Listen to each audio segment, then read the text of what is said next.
Hey YouTube, and welcome back to my Minion Master build. In this part I will be discussing underwater combat. I'm still using the 4 minions, but I can't use the flesh golem because the only one it allows is the plague form. The plague form is still extremely good underwater with its AoEs. Every few seconds it's going to pulse and give poison to anyone around you. And you can also add bleeding to that plague. Or you can add blindness and poison to each pulse, or cripple and weakness. So just as I stand near it, they take damage. So now they're taking blind and poison, so they're constantly being blinded and can't hit you.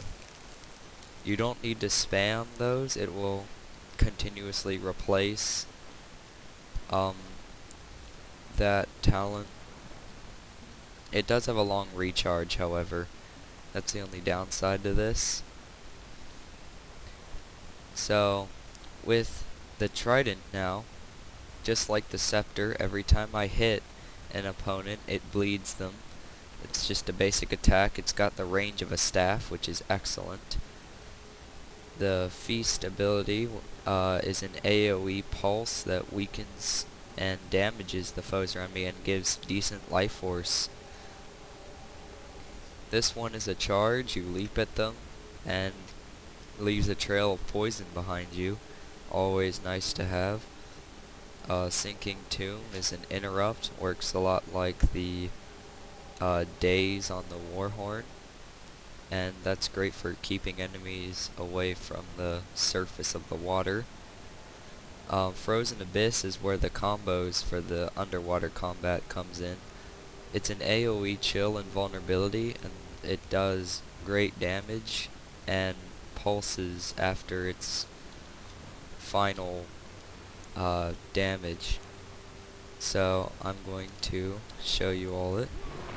So it applies all of them. Then what you want to do is swap to the spear and use the number 2 power to inflict vulnerability and damage when spinning.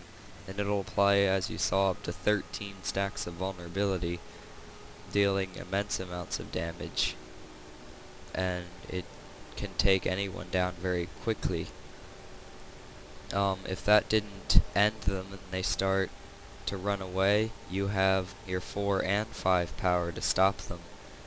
This one is an AoE pull, where you pull everyone near you, which is also good if you're going to be using your number 2 first and then swapping to the trident. The 5 pulls yourself to a target and inflicts a large amount of bleeding. I mean, it's the largest bleeding that this build can really offer at one time.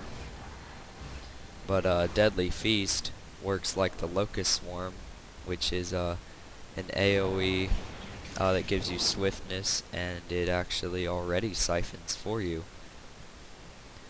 So those are the combos with the underwater. It works extraordinarily well with all kinds of foes, because this build likes to work with crippling and immobilizing and all that good stuff. Death Shroud is different when underwater in every way possible. Your first one is you transfer a condition to them, dealing damage. This one blinds and foes, target AoE. This is a wave of fear that makes people flee. This one draws all conditions from allies to yourself and inflicts weakness to yourself. And this is an AoE Torment, which I didn't get to explain Torment in the other videos because it wasn't out yet. So Torment is a new condition that does a damage over time and does more damage if they're moving. So when you can't keep them immobilized, that's when you use Torment, because they'll be taking even more damage over time with that kind of thing. I don't think the number 4 power to draw the conditions from your allies to yourself is a good idea, because most people have conditions as an off kind of damage from other people's builds, so I don't think you have to worry about having conditions on yourself for your Plague Blast to work.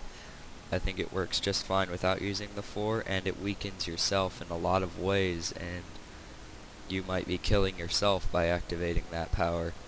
So just stay away from it. I wouldn't recommend using it at all. I think your teammates could handle the condition removal by themselves. So that's all I have to say. The Torment power is also in the land